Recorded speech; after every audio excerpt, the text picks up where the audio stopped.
lo lleva atado al pie como una luna atada al flanco de un jinete.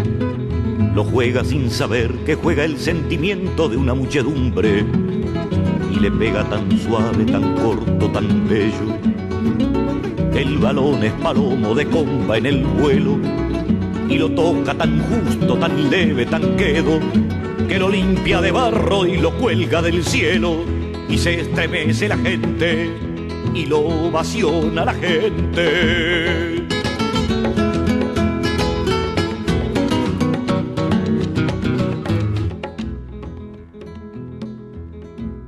Lo lleva unido al pie como... Estimados amigos, estamos aquí ya en el 7º capítulo de Política y Fútbol. En el fútbol tenemos sentimientos encontrados, ya lo vamos a ver en la segunda parte del programa. La selección llegó en 4º lugar en la Copa América. En el ámbito de la política, los derechos humanos parecen nuevamente ser una preocupación fundamental de la agenda pública. Los chilenos y las chilenas tenemos cierta propensión a dar lecciones a otros y salimos a dar lecciones internacionales. Vamos a analizar aquí si realmente tenemos autoridad moral para eso. Estamos aquí los de siempre: Ricardo Guerrero, Ricardo Venegas, el abogado Luis Toro, y se terminó el club de Toby. Duró a lo que más pudo, pero se terminó. Está con nosotros Nancy Guzmán, una destacada periodista, historiadora le decimos nosotros, pero a ella le gusta más el concepto de memoria. Ha escrito 15 libros en Chile, uno más en el exterior, que se han difundido mucho y que han sido un aporte a la historiografía reciente. Uno sobre el Fanta, Ingrid Olderock, sobre lo que vivió y sufrió el pueblo de Chile. Está también con nosotros Moisés Sá, ustedes lo conocen, un colocolino entusiasta y bueno, y gran... Y optimista. Y optimista, el optimismo es lo de Moisés. Bien, yo quisiera partir diciendo en este ámbito que ha salido un informe que es grave de la Comisión Investigadora de la Cámara de Diputados, y ha dicho que el ministro del Interior, el señor Chadwick, y su subsecretario Uvilla tienen responsabilidad política en la muerte del comunero mapuche Catrillanca, asesinado por carabineros. Me parece que eso es grave. Me parece que es grave que se haya interrumpido la persecución penal sobre los comandantes en jefes del ejército a partir, perdónenme, de una tinterillada, porque no hay una violación a un derecho constitucional extraordinario. Se ha demorado 6 meses el Tribunal Constitucional y ha suspendido la investigación. Han sucedido otras cosas vinculadas también, han habido opiniones sobre derechos humanos, de eso queríamos hablar. Bueno, está, digamos, la pelota en la cancha, y Nancy, que tiene el... Bueno, tú hablabas, supongo que te referías en el caso internacional al informe de la expresidenta Michelle Bachelet. Sí, claro, por supuesto. Bueno, yo creo que ninguno de nosotros ha tenido acceso a ese informe. Me parece que hoy día es complicado hablar sobre Venezuela porque lo que hay tras esa situación política compleja que vive Venezuela es la intención de un golpe de Estado. O sea, ahí no hay simplemente una situación de normalidad donde tú puedas definir quién o quiénes hoy día están ejerciendo la violencia sobre la población, porque está todo el mundo metido en una situación o de defensa del gobierno o en contra del gobierno. Y por lo tanto hay violencia del lado también de quienes están contra el gobierno, que no están en ese informe, ¿ya?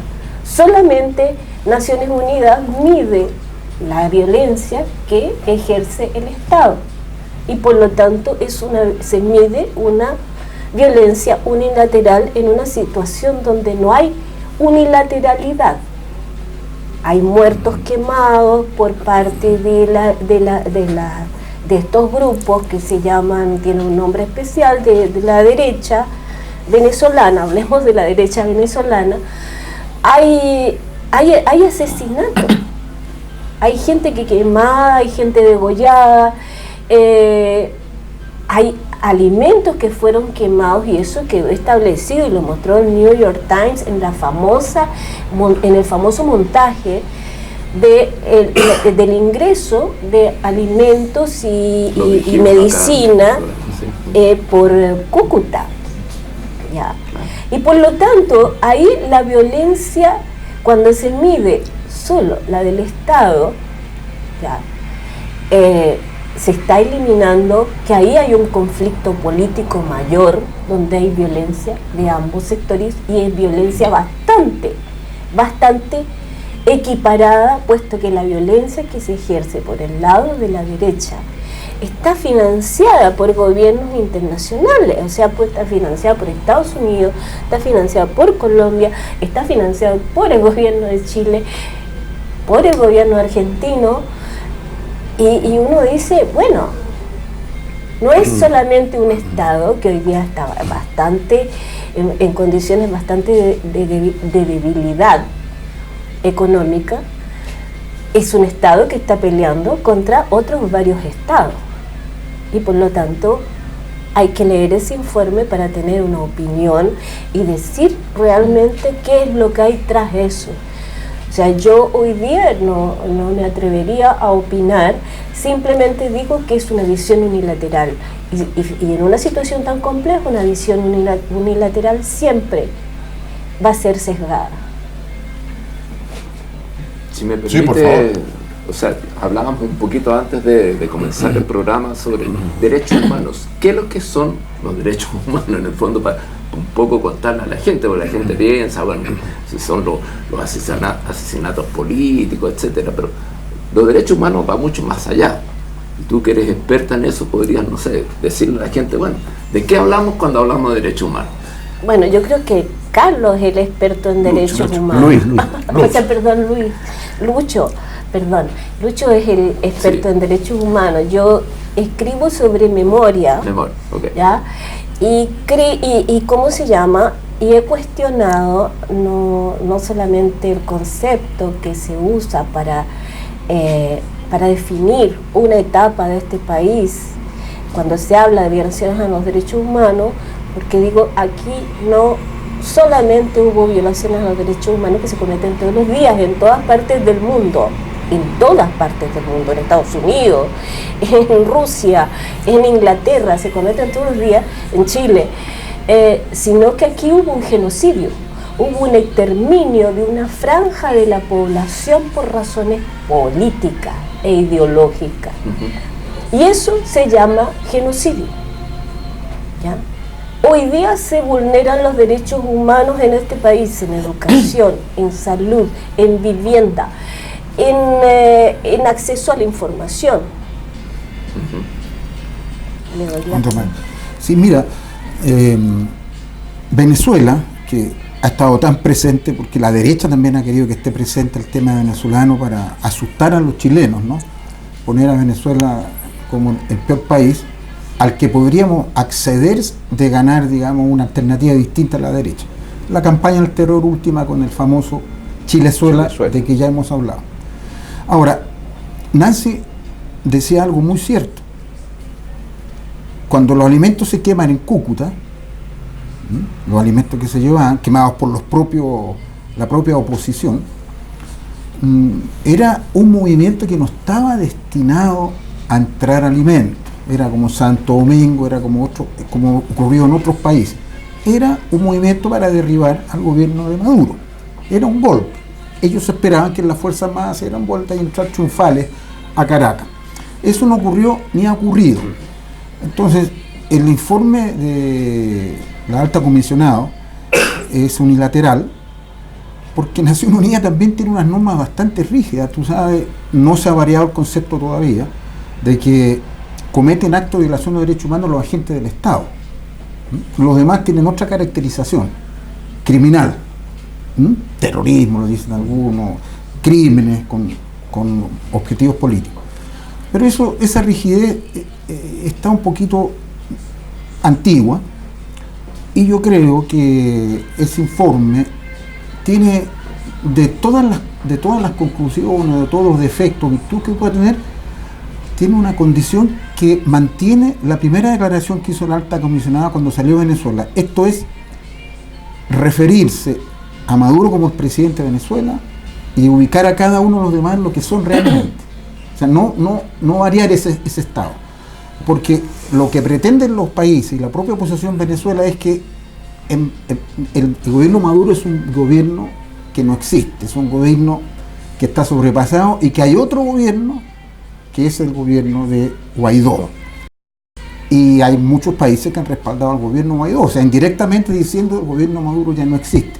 Pero eso también se ha ido desperfilando porque el tiempo ha impedido que eso ocurra.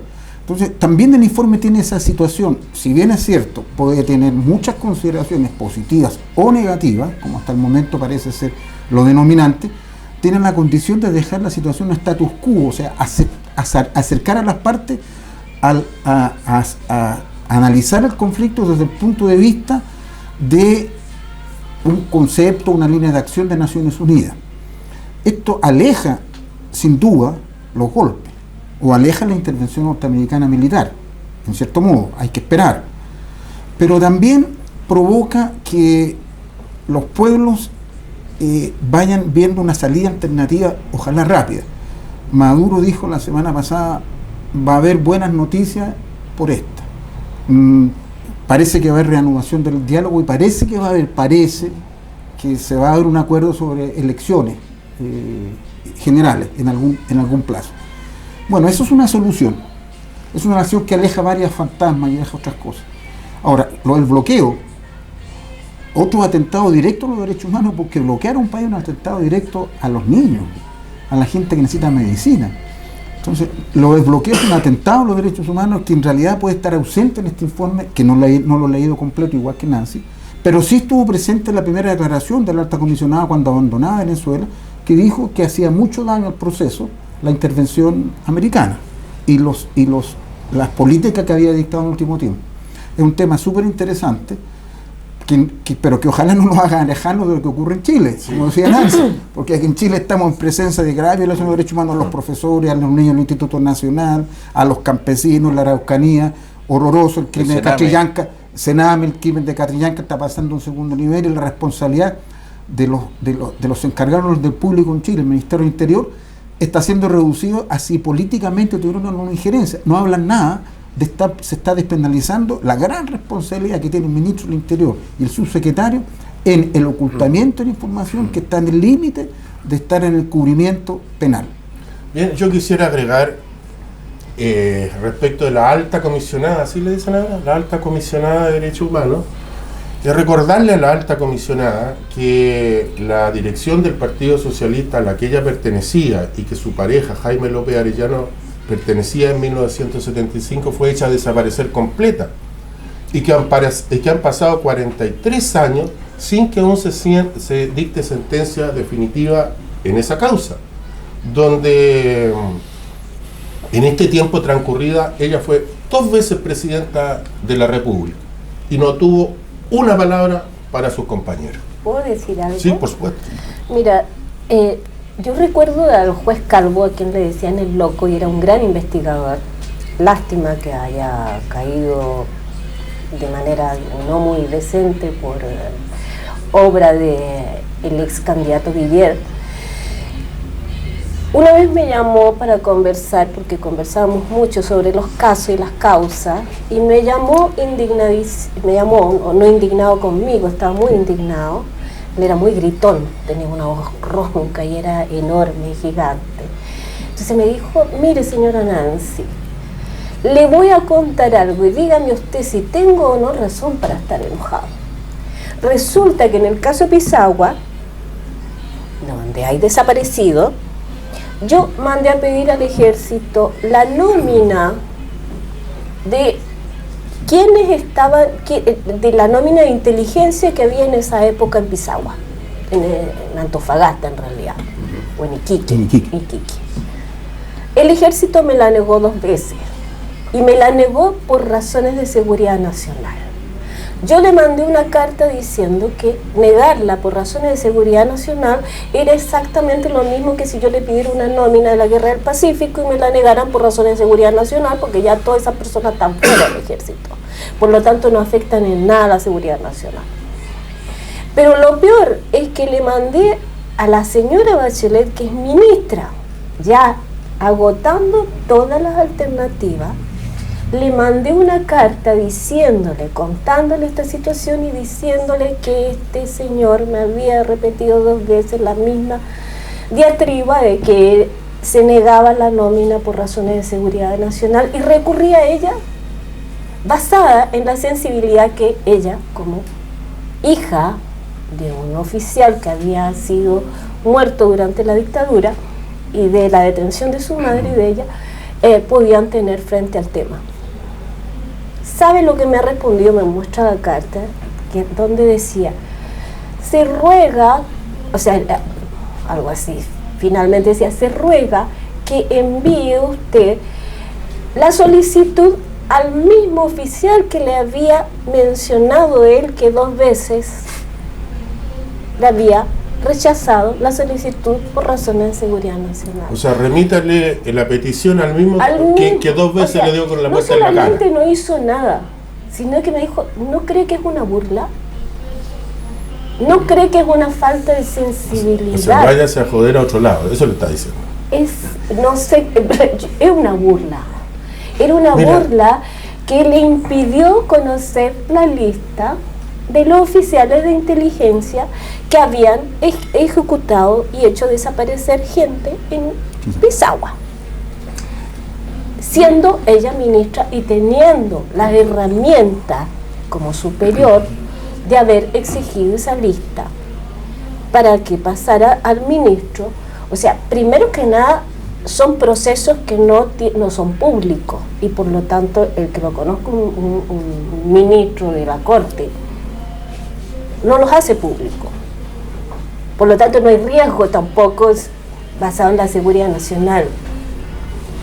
A raíz de lo mismo que tú hablabas respecto a gente que estuvo involucrada por desaparición de gente, ¿dónde fue que hubo ahora recién un juicio de militares uruguayos, chilenos, etcétera? En Italia, ¿no es cierto? Se les condenó a cadena perpetua. Y se les condenó a cadena perpetua, incluyendo varios militares chilenos, sí. pero y Espinosa y funcionarios de lo que hoy llamamos PDI, de investigaciones antiguas. ¿Qué impacto tiene eso? Digamos, claro, ha pasado mucho tiempo, Espinosa está en Punta Peuco. Sí, pero otros no. Otros no. Otros no. Porque es bueno explicarle a la gente que bueno, la historia no se ha cerrado, las cosas no han terminado. Bueno, el avance en derechos humanos en Chile se debió básicamente a la detención del general Pinochet en Londres. Ya. Hasta ese momento aquí se aplicaba la ley de amnistía que ellos habían dictado por sí y ante sí, perdonándose sus propios crímenes. ¿Ya? Eso era lo que ocurría. El ejército se negaba absolutamente a colaborar. Yo creo que siempre se ha negado a colaborar. Lo que pasa es que ahora las negativas son más elegantes, son evasivas, pero siempre han sabido. En Chile se dice, por ejemplo, que la Fuerza Aérea dice que no sabe quiénes fueron los pilotos que bombardearon La Moneda. O sea, cuando había una flotilla de 14 Hawker Hunter, que era todo lo que la Fuerza Aérea, la principal, la determinante, habrían despegado la mitad de esa fuerza y no se sabía quién los pilotó, quiénes fueron los ingenieros que diseñaron el vuelo, quiénes fueron los ingenieros que determinaron el armamento, no hubo bitácora de vuelo, no hubo nada. Esa es la versión que da la Fuerza Aérea y que ministros de defensa en Chile comulgan con esas ruedas de carreta, como don Jorge Burgos y don Andrés Alamán. Del último lo entiendo más, porque él era partidario fervoroso del golpe de Estado. Del primero me cuesta más entenderlo, porque entiendo que es una persona que está del lado de acá de la línea de las fuerzas democráticas. Pero, y eso es difícil creérselo al ejército chileno, a la fuerza militar de Chile. Hace algún tiempo apareció en los suburbios de Lima un soldado chileno de la Guerra del Pacífico. Antes de 48 horas, el ejército de Chile dio el nombre, la unidad militar en que estaba, y dio todos los detalles y se repatrió los restos. El ejército de Chile es capaz de determinar hoy día la totalidad de los nombres de las personas que participaron en la Guerra del Pacífico y que formaron filas en el ejército chileno, que fueron 70.000.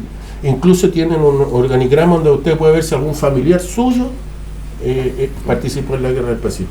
Y ese ejército dice que no sabe dónde están los detenidos desaparecidos, dice que no tiene más información, y los gobiernos democráticos se los creen, y son estos mismos gobiernos democráticos los que salen a pontificar sobre los derechos humanos.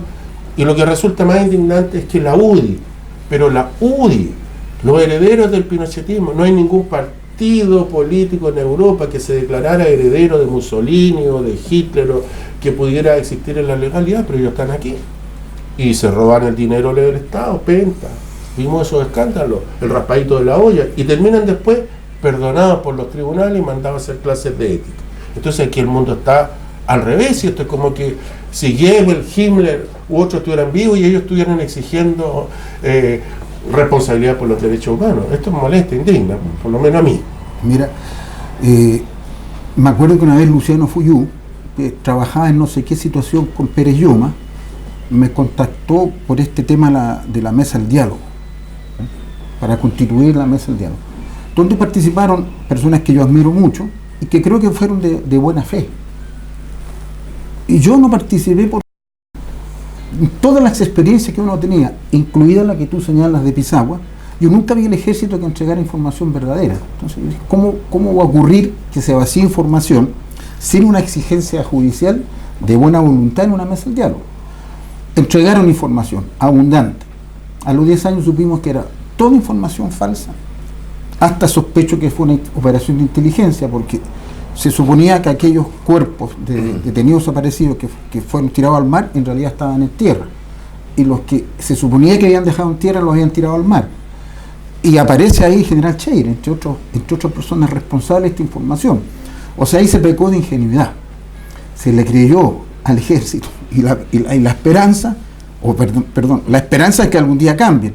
Pero la verdad es que yo veo ese proceso muy largo. Yo creo que el ejército chileno quedó absolutamente marcado por el pinochetismo, están absolutamente marcados por los mandos medios, y van a pasar sus generaciones para que el ejército reconozca de verdad lo que hizo y entregue los antecedentes que posee.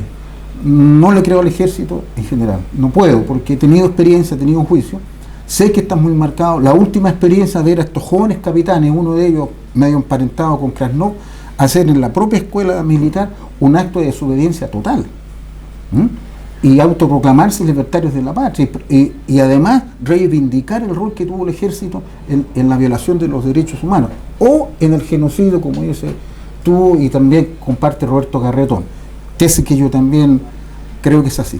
Eso va a pasar antes por un cambio en la sociedad, que en nuestra sociedad el chileno normal, como dijimos en el capítulo anterior, le pierde el miedo a los milicos, hablemoslo así. Mientras sigamos teniendo miedo a los milicos, que si nosotros buscamos justicia no pueden hacer un golpe de Estado, esta sociedad va a seguir presa de sus propios miedos. Nosotros en este momento tenemos el escándalo del robo de las Fuerzas Armadas, el desfalco de los generales, los comandantes en jefe. O sea, no estamos hablando que fue como antes un cabo que se arrancó al Monticello a jugar. No, los comandantes en jefe sistemáticamente durante los últimos 4 mandatos al menos han usufructuado del erario nacional, han desviado fondos que son para la inteligencia. O sea, no estamos hablando de cualquier tipo de fondo, se robó la caja chica, no, esos fondos son para la defensa nacional, para la estrategia. O sea, es de un alienamiento, porque las Fuerzas Armadas chilenas están alienadas, ellas no pertenecen a Chile, ellas están en otro estatus, porque ellos son la derecha les dio el estatus de guardianes de la constitucionalidad, del orden, y la sociedad chilena les asumió un respeto, entre comillas, pero en realidad es un miedo. Tenemos miedo a que nos vuelvan a hacer un golpe de Estado y nos persigan. Señores, aquí eso no va a pasar, eso es imposible. El mundo cambió, hoy no va a haber un golpe de Estado. ¿Por qué? Porque el golpe de Estado lo pidieron los poderes económicos, y hoy en un país con dictadura los poderes económicos se pueden ir para su casa y no van a seguir usufructuando del pueblo chileno, no van a poder tener la AFP, no van a poder tener un montón de cosas que ellos fundamentaron en la dictadura y no van a, ¿por qué? Porque el mundo entero se les va a cerrar y no van a poder hacer sus negocios en un mundo globalizado. Entonces perdámosle el miedo a las Fuerzas Armadas, perdámosle el miedo y busquemos definitivamente la verdad, la justicia, como lo dijimos antes, y busquemos un orden real. A ver, no puede seguir, esto ya es insostenible, el sistema de pensiones de las Fuerzas Armadas. Y alguien le tiene que poner el cascabel al gato. Si los parlamentarios no están dispuestos a hacerlo, cambiemos los parlamentarios. ¿Ah? Generemos un movimiento desde fuera que nos pueda... Temazo. Bueno, yo creo que de verdad durante la transición se profundizó justamente la distancia entre estas Fuerzas Armadas intocables, ¿ya?, donde se les dejó cometer todo tipo de delitos. O sea, hay que decirlo claro, aquí los ministros de defensa dejaron que se siguieran cometiendo delitos económicos al interior de las Fuerzas Armadas. O sea, Rabinet, Vidal, Gómez, La Michelle, Gómez, Rojas, todos ellos permitieron, supieron, dejaron pasar, miraron para el lado, y uno piensa, miraron para el lado o a lo mejor también recibieron algo. Por eso te digo que uno empieza a pensar mal y dice, ¿realmente miraron para el lado o a lo mejor también les llegó alguito? Eso es lo terrible, porque finalmente termina siendo desconfiándose de la política. Y resulta que la política hace parte de la vida. Todo lo que nosotros hacemos en la vida es político. Subirse el precio del bus es una decisión política. Y cuando dejamos de confiar en la política y dejamos que sigan eligiéndose los mismos, estamos haciendo que las políticas públicas las decida un 25% de la población en capacidad de votar. Si nosotros somos capaces de rebelarnos a través de la democracia, porque la democracia ¿en qué consiste? Consiste en que el pueblo es el mandante y el político es el mandado. Y aquí se revirtió. Cuando Allende salió elegido presidente, él dijo, aquí está el primer trabajador de la nación, porque él sabía que era el primer trabajador de la nación y no un reyesuelo.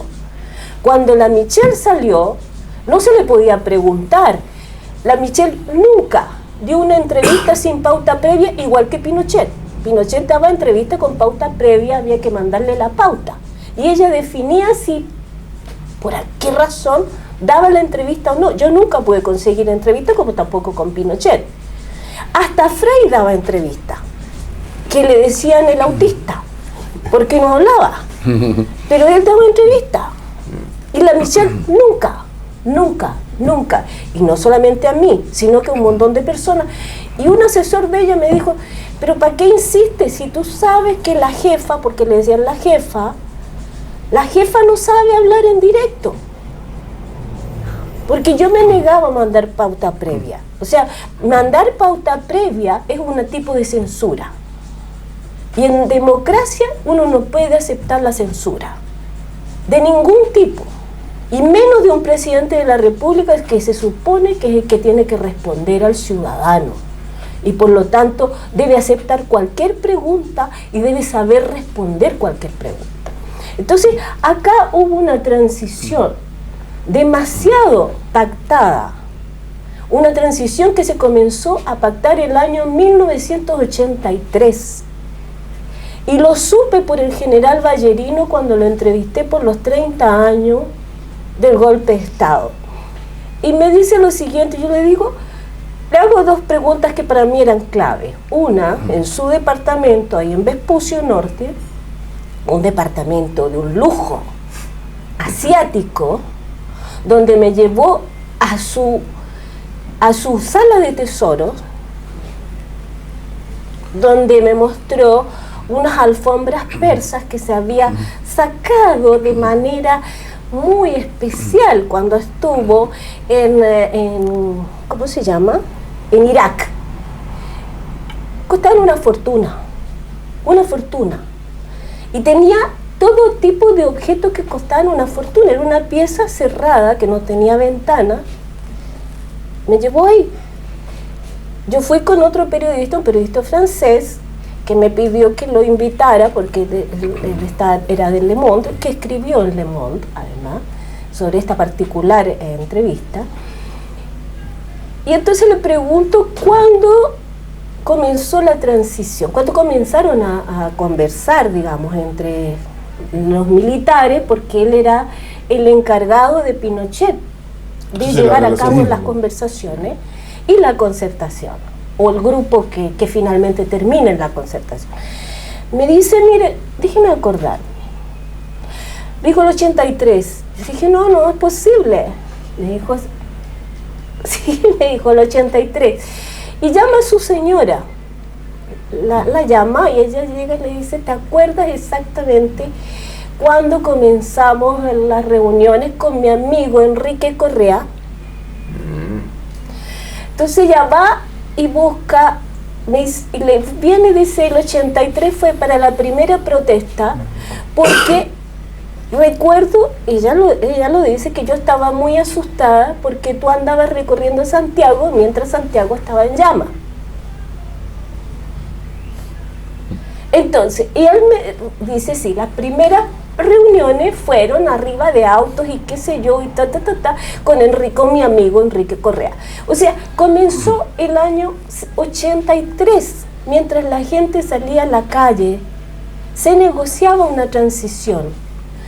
Y por lo tanto, se pactaban acuerdos y se ponían sobre la mesa los muertos. O sea, esa es una cosa terrible, si uno la piensa, porque esas primeras protestas tuvieron muchos muertos. Entonces, esta transición, pactar sobre la muerte, fue una forma de negocios particulares, y esta democracia se construyó sobre negocios particulares. Y eso es lo terrible.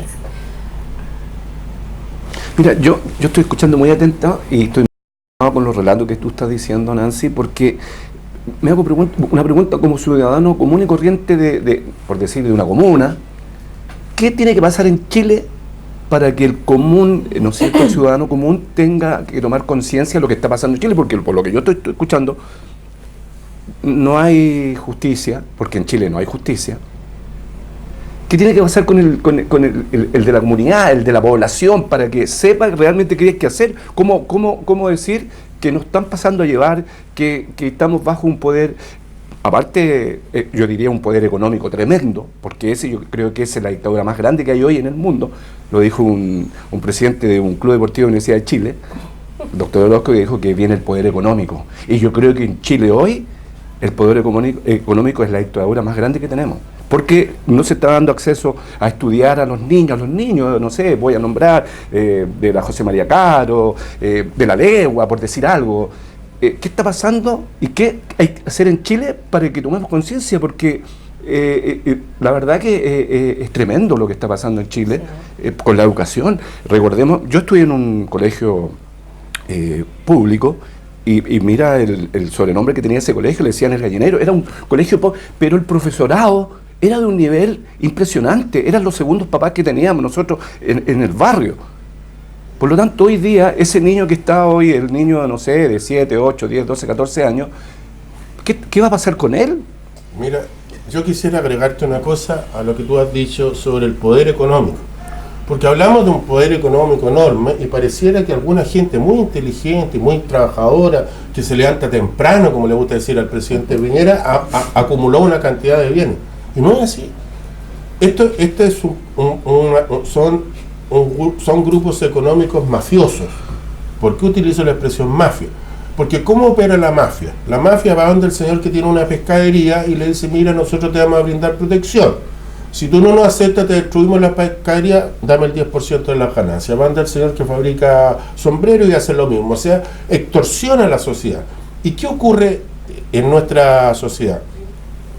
Si tú quieres guardar dinero para tu vejez, ¿qué tienes que hacer? Permitir que te saqueen legalmente la AFP, un ahorro forzoso.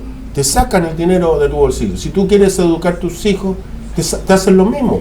Te aplican un IVA que es regresivo a todos por igual, que es un impuesto que carga más duramente a los pobres que a los que tienen más ingresos, o sea, no cumple el fin de la redistribución, y así ocurre en el conjunto de la economía, en la ISAPRE, cualquier lugar que tú vayas, y detrás de esto está el poder político, legal, y el jus puniendi del Estado. Si tú no cumples la ley, tú te pones fuera de la ley, y quienes podrían modificar esto, que son los políticos, se han transformado en una casta política al servicio de los grupos económicos. Son los que piden el raspadito de la olla, son los que salen perdonados cuando los pillan en estos estropicios, son los que de manera indigna subordinan la voluntad popular, como don José Antonio Gómez, que cuando era ministro de Defensa permitió, y él estaba feliz, porque no tiene ni noción de lo que son las relaciones del Estado, y de dignidad tiene también harto poco, y estaba feliz porque el comandante en jefe lo condecoraba a él.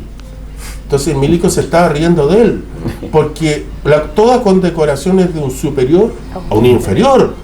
Entonces él no tenía claridad que él era el superior, entonces él mentalmente se consideraba inferior al comandante en jefe, y el otro le tocaban los tambores y le ponían ahí la condecoración y él estaba feliz. Antes que se despida Nancy, mira, decir algo. El desafío que nos ha puesto socialmente a todos hoy el Tribunal Constitucional es tremendo. Es que además insoportable.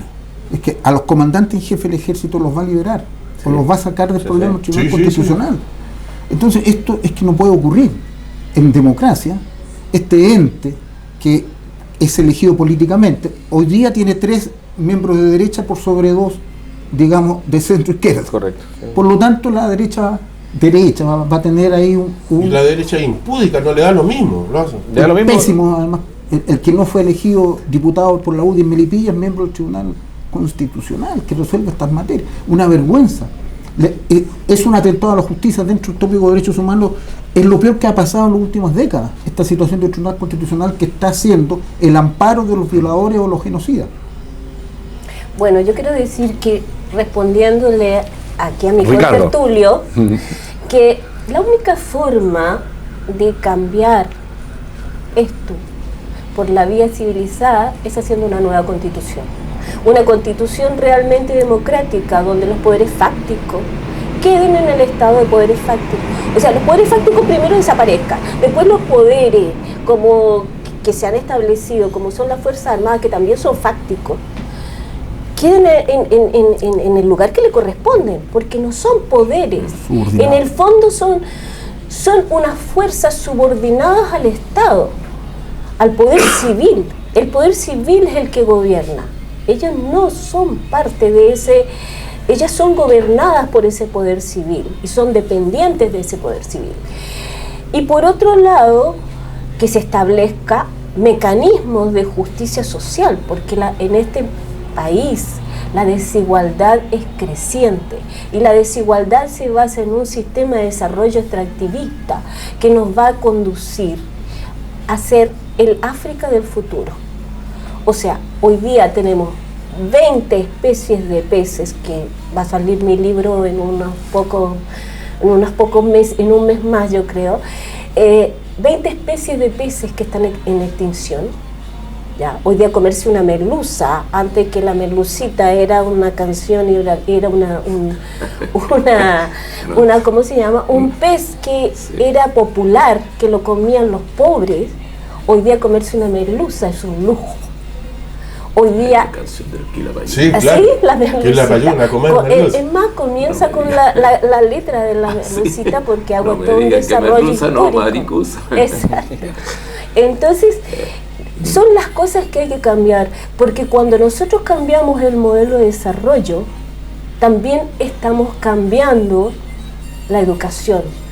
Cuando en el año, el año 44, 45, cuando Europa está en crisis y no podemos ser dependientes porque nosotros éramos principalmente dependientes de Inglaterra, está Europa y Estados Unidos metidos en la guerra, es cuando logramos nuestra independencia económica y se crea la Corfo. La Corfo crea toda una industria nacional, y como el país necesita industrializarse y desarrollar esa industria, se mejora la educación. Por eso que Pedro Aguirre Cerda, en concordancia con la creación de la Corfo, dice: crea el lema educar es gobernar. Y comienza a mejorar la educación y comienza el país a romper la brecha de desigualdades tan tremendas que tenía. O sea, la educación y la forma de desarrollo van de la mano. Hoy día, ¿para qué necesita tener una población que sepa inglés, francés y alemán, que eran los 3 ramos que se enseñaban en la educación pública? ¿Para qué necesita alguien que sepa arte, filosofía, si va a ir después a recoger fruto, a machacar la piedra del cobre, a talar árboles? O sea, ¿para qué se necesita si este país es extractivista? Todo se basa en la extracción de recursos naturales y por lo tanto estamos perdiendo la posibilidad de dar ese llamado salto a la producción con ¿cómo se llama? Con valor agregado. Hoy día se exportan los productos naturales que no tienen ni un solo valor agregado. Las industrias son básicas. Somos el país que vamos más atrás en el desarrollo de América Latina, junto con Argentina. Curiosamente, los 2 que tuvimos dictaduras terribles. Bien, Jorge Lavandero en una intervención pública que se ha difundido por redes ha denunciado el robo de una enorme cantidad de miles de millones de dólares del cobre. En algún momento hablaremos de ello. Es un tema interesantísimo. De momento le agradecemos a Nancy que nos haya acompañado. Destruiste el club de todo destruiste el club de todo, pero ya volvemos al fútbol a pelotazo limpio.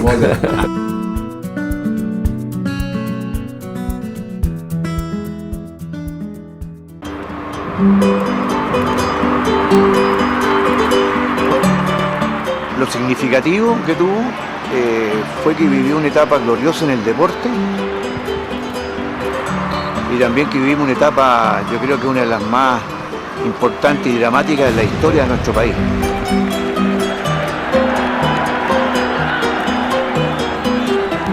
Pero yo creo que la cosa del Colo-Colo fue de ese tipo simbólico, de que tú estabas aplaudiendo algo que era tuyo y que te metías goles, podía ser yo o podía ser cualquier tipo de la calle.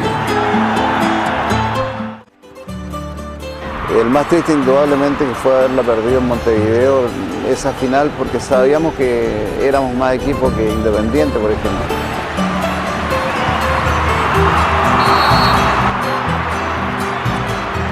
Nos robaron en Avellaneda, nos robaron en Santiago y nos robaron en Montevideo. Nosotros nos quedamos con el sabor a victoria.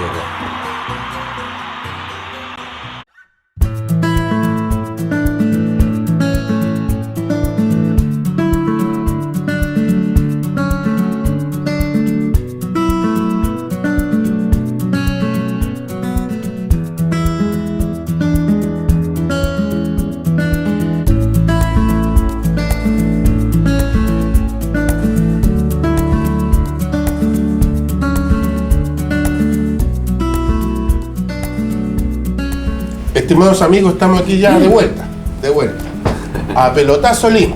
Ya se ha terminado la Copa América, ya sabemos los resultados, todos hicimos predicciones, háganse cargo, hagámonos cargo de las predicciones, los augurios, y bueno, está la pelota en la cancha. Hemos vuelto a ser Toby. Sí, eso. Sí, con respecto a lo que es ya la Copa América, que ya es pasado, pero encuentro que Brasil fue un justo ganador, campeón. Ahora, con relación al contrincante, que en este caso fue Perú, la verdad que, no sé si concuerdan conmigo, no fue una final emocionante, a pesar de todas las condiciones de Brasil, de un gran juego, donde brilló el lateral derecho, ¿no es cierto?, de Brasil, un espectacular, sí, Daniel, con 36 años, un gran jugador, espectacular. Yo diría que es el mejor jugador de la Copa América. Pero no sé si les pareció eso, que no fue una final eléctrica, una final con muchas emociones. Nosotros quedamos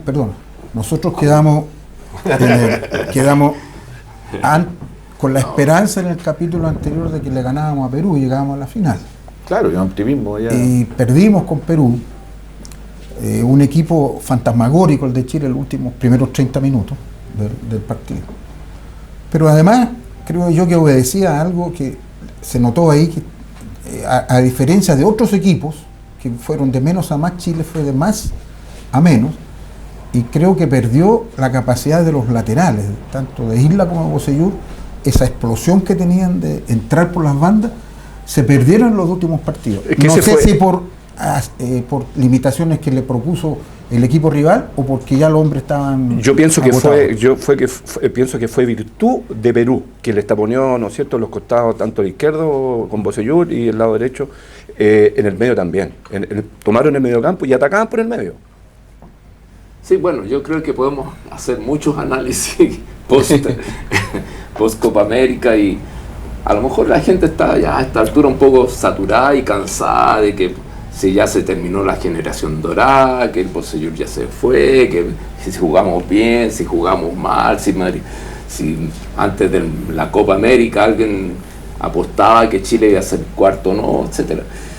Pero yo quisiera hacer como un balance más allá de cómo le fue a Chile. ¿Cómo fue esta Copa América comparada con otras? Yo creo que ahí hay una gran crítica, a mi parecer, respecto a la organización. Creo que fue una Copa mal organizada, con canchas en mal estado, con muchos problemas, por ejemplo, de traslado de los equipos. Le pasó a Chile, partido con Colombia, que llegó súper mal.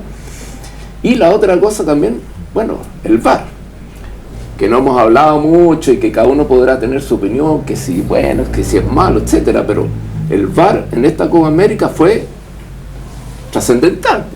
O sea, sin el VAR habría sido la misma final, Perú con Brasil, etcétera. ¿Y qué habría pasado incluso en otros campeonatos, incluso mundiales, si hubiera existido el VAR? Creo que, tú tienes buena memoria, Roberto, pero hubo un partido del Mundial, de Suecia, haber sido un partido Hungría-Alemania, donde hubo una pelota... Sí, claro, que picó adentro, que picó adentro y no lo cobraron. Y gracias a eso, salió campeón, no sé si Alemania. ¿Inglaterra parece? O Inglaterra. Sí, creo que fue. O sea, imagínense, se habría cambiado toda la historia de quién fue campeón, etcétera. Entonces está bien tener esta tecnología que de repente ponen la línea del offside y tiene la uña del dedo gordo más adelante que el otro, y es offside. Entonces, Oye, Ricardo, ¿qué sabes tú? Es mito urbano, ¿no?, que la llegada de Bolsonaro habría impedido algo el VAR. No tengo. Pero perdona, un comentario que después se me olvida porque la Clorinda ya... el alemán. El alemán me empieza a jugar más. Pero yo rescato el tite que le hizo un Bielsa a Bolsonaro. Exactamente. No sé si lo rescataron todo, pero el entrenador brasileño no quiso salvar a Bolsonaro. Le hizo lo mismo que le hizo Bielsa a Piñera. Y no le dio la Lo mano. que está diciendo Roberto, de que en realidad Bolsonaro, cuando llega al estadio, llega con Neymar.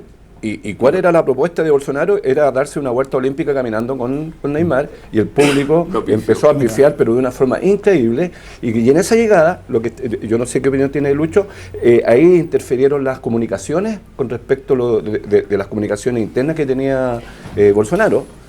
Los argentinos, el equipo argentinos, el equipo de seguridad tenía la misma frecuencia que el VAR. Exacto. Por eso es uno que usan todos. Hasta el Papa llega a un lugar y se interrumpe la... El tema es el siguiente, que en el fútbol estamos acostumbrados a las mafias. Y la mafia argentina, por ejemplo, robó, arregló campeonatos deportivos o de selecciones por mucho tiempo. Grondona era el maestro de la orquesta. Era el maestro. Colo-Colo fue afectado, lo supimos cuántos años después que Colo-Colo le robaron la final del 73. Universidad de Chile. Universidad de Chile. Unión Española. Sí. Yo creo que lo del VAR, y algún antecedente tengo, no solamente fueron los minutos en que intentó a la vuelta a Bolsonaro. Ese partido se jugó sin VAR. Y lo vamos a ver en 30 años. Claro. ¿Cuál? ¿El de Argentina-Brasil? Argentina-Brasil. Donde se quejan mucho los argentinos, que en realidad hay un penal, pero tremendo. y el árbitro no le decía que fuera a consultar el VAR porque no había VAR. Es el único partido de toda la Copa América donde nunca se fue a consultar el VAR, el único. Entonces, esto fue una mafia brasilera para ganar el campeonato, no creo que tanto, pero que quedó interrumpido y no son capaces de decirlo. Y los argentinos están siendo presas de sus propias situaciones, porque escuchar a los argentinos de que la Copa está arreglada para Brasil, chuta, es fuerte para lo que han hecho ellos. Mira, puede que ellos tengan partiendo razón. por la Copa del Mundo del 78. Que claro. tú tienes Mira, puede que de ellos tengan razón, que a ellos hayan caído víctimas de maquinación y todo, pero ellos tienen su historia. Una cosa no justifica la otra, pero ellos tienen su historia y hay que recordarla. El año 78, en medio de la más feroz dictadura militar, cuando desde la escuela de mecánica de la Armada tenían ahí un carrusel lanzando gente desde los aviones al mar, ellos organizaron la Copa del Mundo y había un partido decisivo con Perú que ellos tenían que ganarlo por más de 5 goles de diferencia, y Perú había jugado bastante bien. Y en el entretiempo fue el dictador Videla a hablar con los jugadores peruanos al camarín. Eso ya es un hecho de la causa, nadie lo discute. ¿Cómo se defendió la dictadura? Diciendo que él le había ido a agradecer a los jugadores peruanos que vinieran al Mundial. Punto. Y Argentina ganó 6 goles contra 0. El arquero, si no más me recuerdo, era Quiroga. Sí, Roberto Quiroga, que era un arquerazo. Un nacionalizado. De origen argentino, que Chile le tapaba todo, pero ahí iba la pelota por un lado y él corría para otro. Los centrales lo mismo. Ese es un partido que evidentemente fue arreglado. Y los jugadores más determinantes después se fueron a vivir a España y viven confortablemente en una situación económica sin mayor apremio. Y los dos países con dictadura militar. Claro. O sea, la visita del dictador Videla argentino al peruano en su camarín, ¿qué es lo que tienen que señalarle? O sea, si yo vuelvo a Perú, donde hay otro dictador que debe estar de acuerdo con este señor, fue un mensaje demasiado... No, te digo más. El que venía a cargo de la selección peruana era hijo del dictador Morales Bermúdez. O sea, había un, ¿no es cierto?, un cable directo. Esa era la generación dorada del fútbol peruano. Claro. Fútbol y política estamos. Y Johan Cruyff no vino a ese mundial. El mejor futbolista del mundo en ese minuto. El holandés, él y 2 más no vinieron al mundial por la situación política que había en Argentina. Y déjame agregar algo más. Yo quisiera decir algo más de política de fútbol. Y quiero decirlo, trayendo un palestinista aquí. A Palestino hace algún tiempo le prohibieron que en su camiseta usara el número 1, que era la forma de su territorio, pero si tú lo mirabas de lejos era como un número 1. Palestina, claro. El mapa palestino. El mapa palestino. Y se lo prohibieron porque decían que la política se metía en el fútbol, y reclamó a alguien por ahí, alguien poderoso, porque a nadie le molestó en la hinchada, ni en el periodismo, ni en ninguna parte. Al contrario, Palestina genera simpatía en Chile. Sin embargo, nunca le dijeron a Unión Española que se sacara el águila fascista que tiene en su camiseta. Su insignia es el águila del fascismo. Es el águila que usaba la Legión Cóndor cuando llegó a intervenir en la guerra civil a favor de Franco y por encargo y orden de su jefe, de Adolfo Hitler. Y eso produjo en Chile la guerra civil española, que el club se dividiera. Y de un lado quedó Unión Española con los partidarios del fascismo y de otro lado quedó Iberia con los republicanos. Ese es el origen de Iberia. Iberia es la voz con que se denominaba España en la época de los romanos, ibérica. La península ibérica. La península ibérica. Sí, y tenía un lindo estadio y un centro deportivo muy bueno, antes que la Unión Española. Claro, es todo una enigma. Conversaba con gente de la Unión Española que son republicanos y que no sabían que juegan con la insignia. Esa pregunta le iba a hacer yo, de que si algún hincha sabe ese origen. Ahora lo están sabiendo. Mis amigos panaderos se van a dar cuenta hoy día. Pero esto de los trucos que han usado, bueno, se ha usado en el fútbol, ustedes deben conocer una anécdota, creo que era Argentina, que tenía unas bolsas con agua, pero eran algunas que tenían una droga, que le habían puesto una droga y otras que no.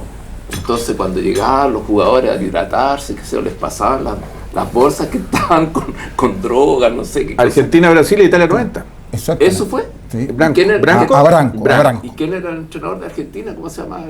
Bilardo. Bilardo. Bilardo. Inventó la maldad.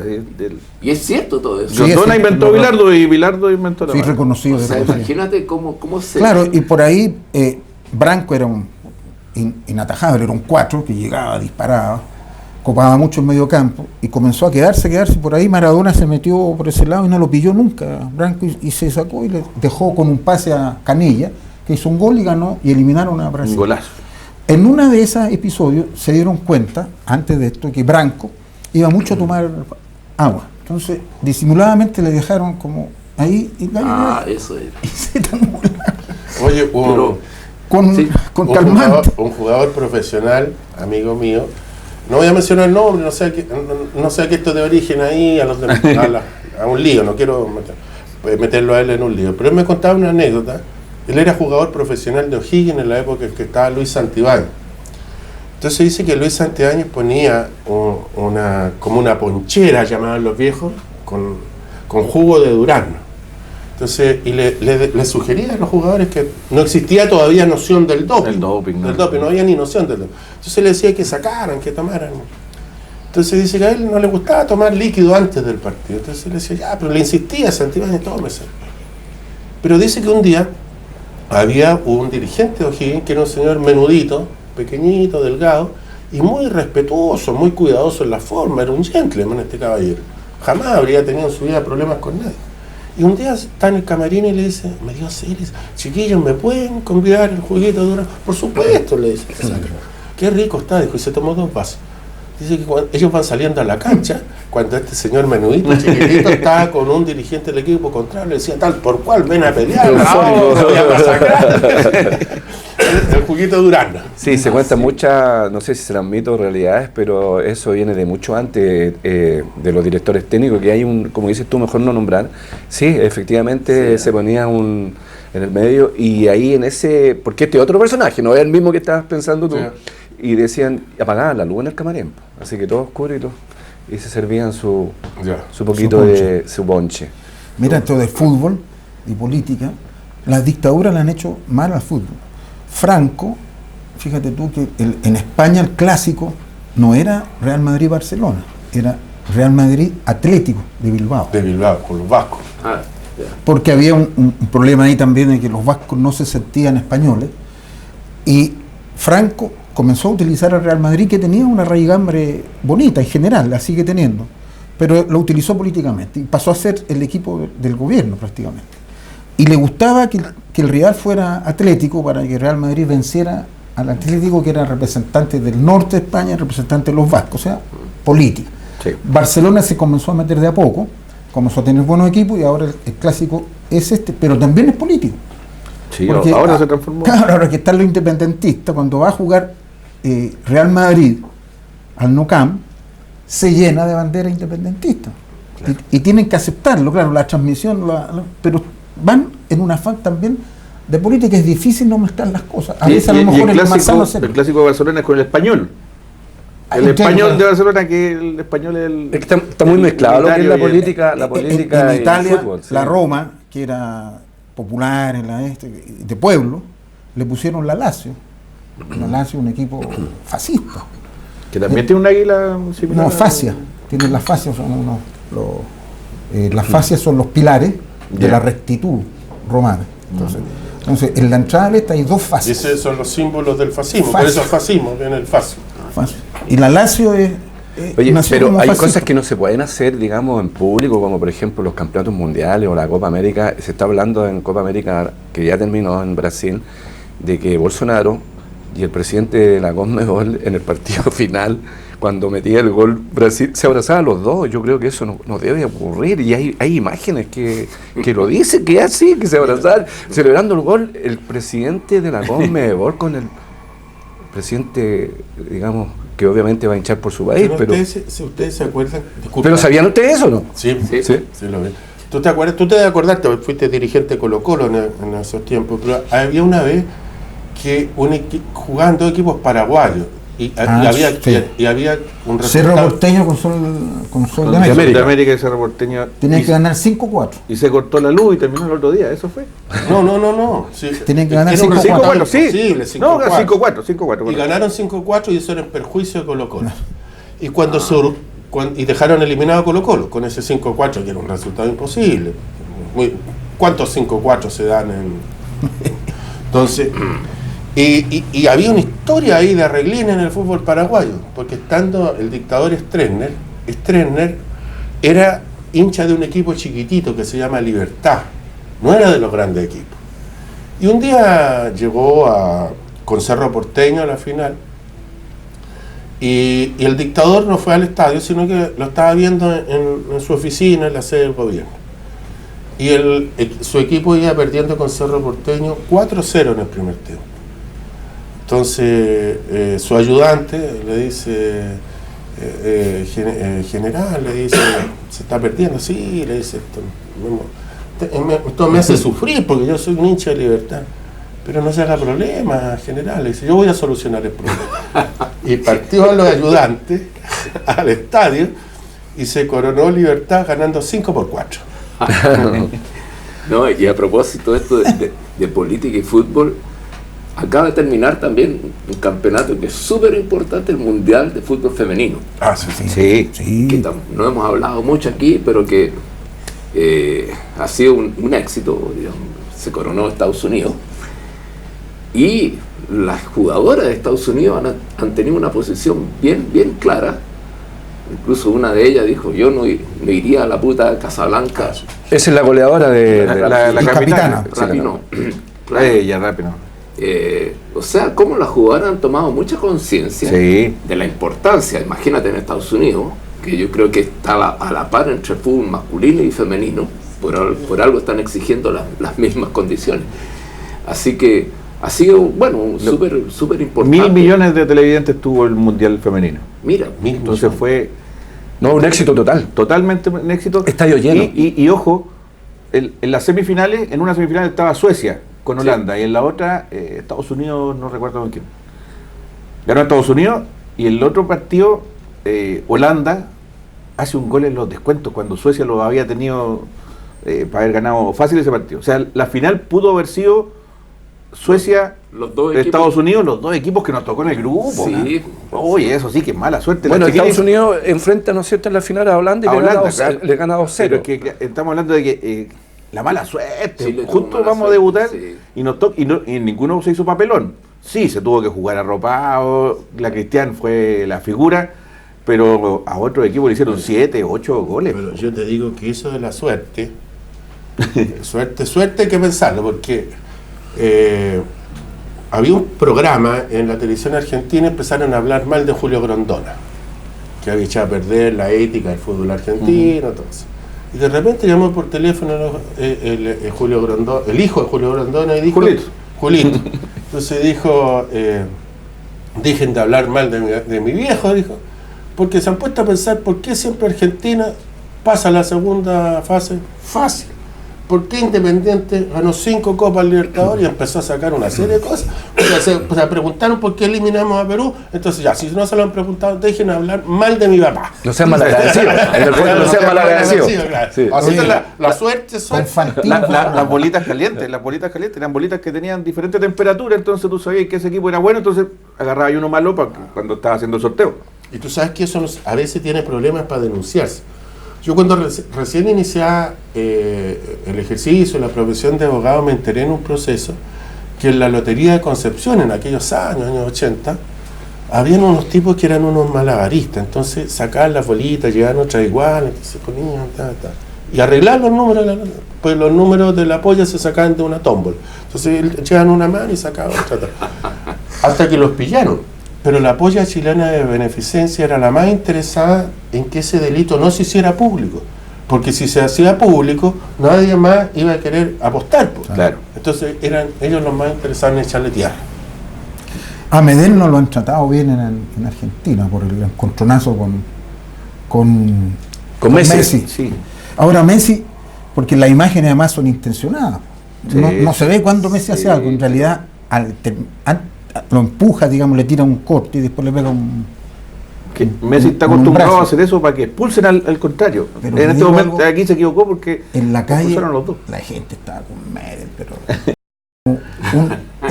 que se pasaron la pena con lo que le hizo. No, sí, fue un bálsamo. Fue un bálsamo. No, pero por último salió de... Al mejor del mundo, y en Argentina están desesperados porque Pero en Argentina lo quieren mucho a Medel, allá le dicen Medel, Sí, Medel, que además que dicen el Peugeot. el Además que jugó en un equipo Muchachos, grande, también jugó en Boca. Nos va quedando ya un minuto. Cortito. Bueno, terminó Copa América, pero vuelve el fútbol chileno, así que tenemos bastante trabajo que informar en cuanto, porque vuelve la Copa América también, o sea, quiero decir, perdón, la Copa Chile. Y hoy hay un partido que juega Católica Rangue, que es el partido de vuelta, juegan a las 20 horas en el San Carlos. Y el profesionalismo que tiene el Chapa, termina Copa América y ya va a jugar esta noche en Universidad Católica. Yo quisiera aprovechar también este minuto para mandar un saludo, si me permiten, porque este programa lo ve mucha gente, incluso en Francia. Me llegó un saludo del hijo de un Quilapayún en Francia, de Reinaldo Gómez, hijo de Hernán Gómez, y un pequeño comentario me hace notar, porque en el programa anterior hablamos de Castañer, esta persona, digamos, asesino según la responsable del caso Quemado, y resulta que el primer ministro francés se llama exactamente igual. Un saludo a mi hijo Camilo, gran colocolino que está de cumpleaños, a la generación dorada, como se le ha dicho en la generación chilena, las gracias por las 2 Copa América y el 4º lugar también. Bien, es mi minuto hacer un homenaje a un gran colocolino que les dio mucha alegría a ellos y mucho pesar a nosotros los chunchos, que fue Mané Pons. Acaba de fallecer en Argentina. Él se inició en Boca Juniors en 1967, jugó 8 años en Boca Juniors. Tiene algo que los hinchas argentinos no olvidan, le hizo 2 goles idénticos en un mismo partido a River Plate. 2 goles idénticos, parecía un cálculo. Después vino a Chile y jugó en una delantera extraordinaria Colo-Colo. Mané Ponce por derecha, Caselli por el centro y Simaldone por Orellana. Y Vasconcelos en medio campo. Y Orellana alternando con Simaldone. Eso era una cosa que a nosotros nos hizo sufrir bastante, a pesar de que teníamos un equipo ahí con Quintano, Carvalho, Ashwell y Gorra, pero eso Y Gorra el que sufrió más. Sí. Moisés. Nos despedimos. Agradecer a la gente que nos está siguiendo, que cada semana vamos subiendo más en las reproducciones en las diferentes plataformas. Agradecer y despedirnos de la gente de Quilicura, que son los que nos ven, los primeros que nos ven y sabemos ahí al tiro su feedback, también participan bastante en los chats. Y vamos a seguir en esto que es nuestra forma de buscar un poquito de verdad. Dentro de todo esto que está pasando en Chile, sacarnos del tema que nos ponen los medios y poner un tema nosotros desde esta plataforma que nos da TV Quilicura, a quien estamos muy agradecidos. Bueno, se acabó el Club de Toby con la participación de Nancy, pero volvemos la próxima semana con el mismo entusiasmo de siempre aquí en Política y Fútbol y sin pelo en la lengua.